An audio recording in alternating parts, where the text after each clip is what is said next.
Hello everybody, continuing my Getting to Know You series. I'm on the Carnival Legend with Adam. Hello. Adam, diving into the interview, who are you, where are you from, and how did you become a cruise director? Yeah, well, thank you for the opportunity. This is so great.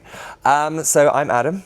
I am originally from Australia. My accent's kind of a bit all over the place though. So I was born in Australia. I grew up in Dubai and now live in the UK. So I'm British Australian. It's a very long, complicated way of explaining it. So yeah. So whenever I say where you're from, I'm like, so guests always ask me, are you British or are you Australian? And I'm like, I'm actually both. So yeah, I've got two passports. So yeah, so a bit of a mixed bag really. But yeah, I've been with Carnival now 9.5 years. It will be 10 years this September, which is just mind-boggling to me. Thank you. Never thought I'd be doing ship life for this long, but it's a very addictive lifestyle. It's a great lifestyle to travel the world, to meet friends, to explore new places. And yeah, when I first started, I was a fun squad. Well, back then it was activity host. It was never my intention to be a cruise director. I used to look at the cruise directors and think, how do they do those jobs? And then someone gave me an opportunity and it was on this ship actually. And since then, I haven't looked back. It's just been amazing. It's been an extraordinary journey, and to accomplish so much in just under a decade is, yeah. It's amazing. Thank you. My next question is twofold. So I'd love to know what your personal favourite event is to host. Okay. Or your favourite moment of the cruise. And then, because it could be different, what is the one event that you'd recommend that guests do not miss? Ooh. What is your marquee Adam moment of the journey? But first, what do you enjoy the most? What I enjoy the most? I mean, more than anything, the hosting side is great. I love, being able to entertain people, being, that vocal and, viewing point to everyone comes and be like, oh, where's the fun at? What's going on? And I could be the leader of that along with my team, which is just amazing.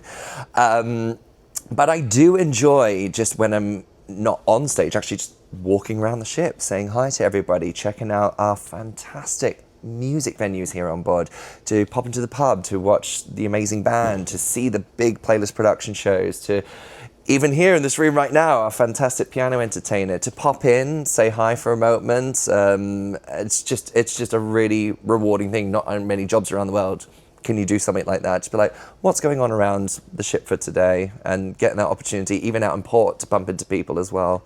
It's amazing. The other half of that question, so there's so many events. There's so many.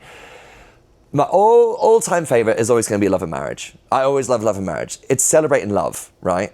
But in such a wonderful, carefree environment as well. It doesn't matter who you are, it doesn't matter who you love. We celebrate love. And it's funny because, yeah, the idea of the concept is to see how well you know your other half, but it's entertaining as well. You can have a laugh with it without any judgment. It's what makes it so brilliant, because every week you never know what to expect with it. It's wonderful. But almost on a par, it's a brand new Family Feud. Absolutely. What a brilliant idea for a show. The show has been running for years, but what a brilliant idea to incorporate our own version here on board, to have the guests the opportunity to partake in it. They've seen it on TV for years. You get to be the star. You and your family get that opportunity to have such a great time. And the answers are always so unpredictable, just like Love and Marriage. Yeah. And it's just brilliant. I'm just so happy we get to do this. And, we learnt it in our studios. It's a production valued show. It is huge. It's amazing. And, oh gosh, yeah, it's always a laugh. Always a laugh. Okay. So, Adam, I want you to imagine now that you're a guest. Okay. You're on vacation. Have you ever cruised as a guest? I have cruised. Yeah, so have I. Yeah, it's a very surreal feeling, isn't it? Different world. Very different. What was your biggest takeaway as a guest from stepping across? And did you get a blue card? I did. I did. And I was like, well, funnily enough, I first cruised when I was a fun squad. And when I was in Australia, I was seeing friends of mine who were on the Carnival Spirit at the time. And that was my first time as a blue card, and I thought it was the strangest thing. I still am. I think I'm now red card still, which is fine. I'll take it.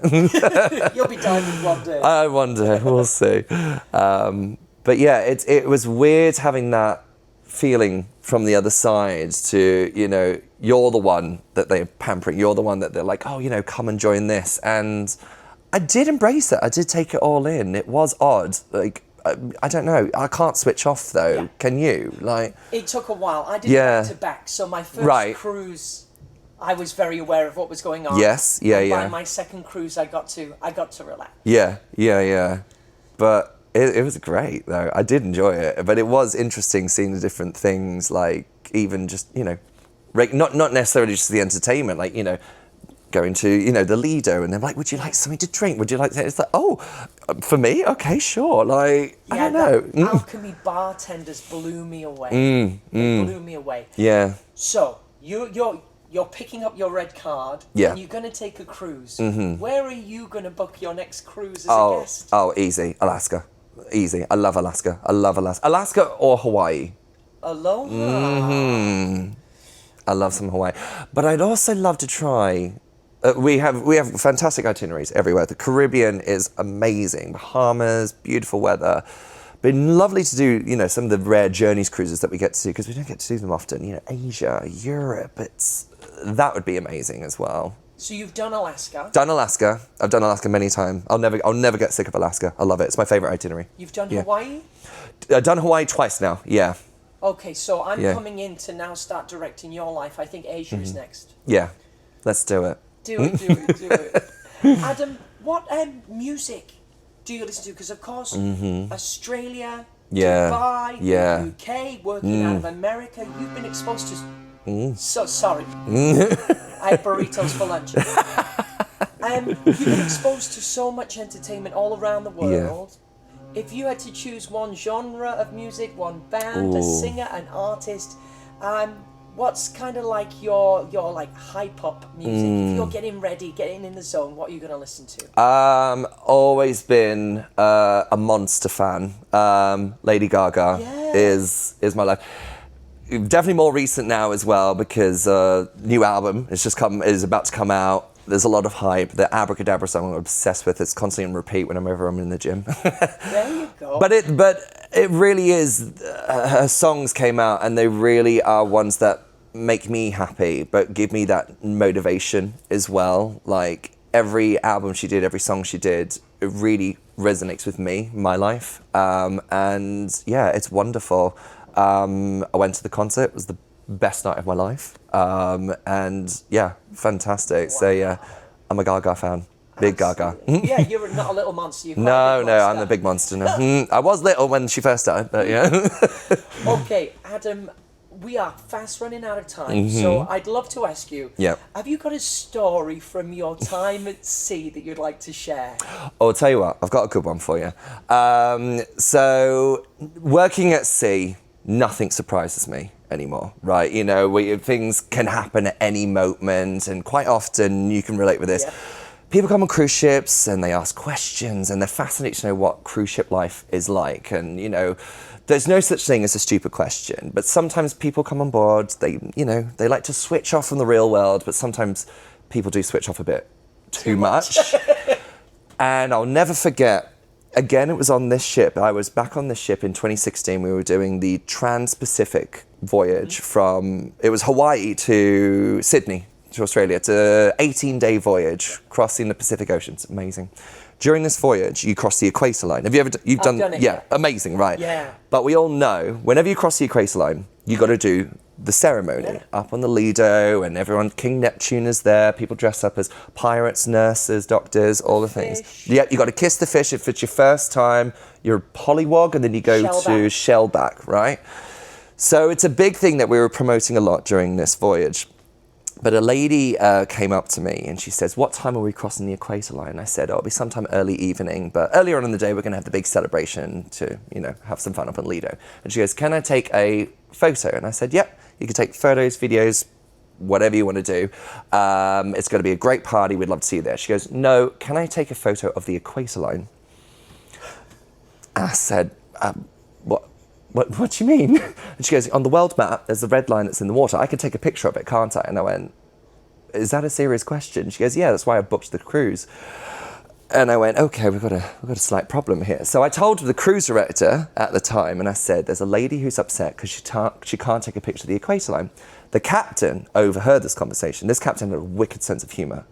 And he thought it'd be really funny to announce on the PA system, all right, get ready, everybody, we're coming up to the equator line. Get ready to take the photo of the red line in the water. Now, he thought everyone would take it as a joke.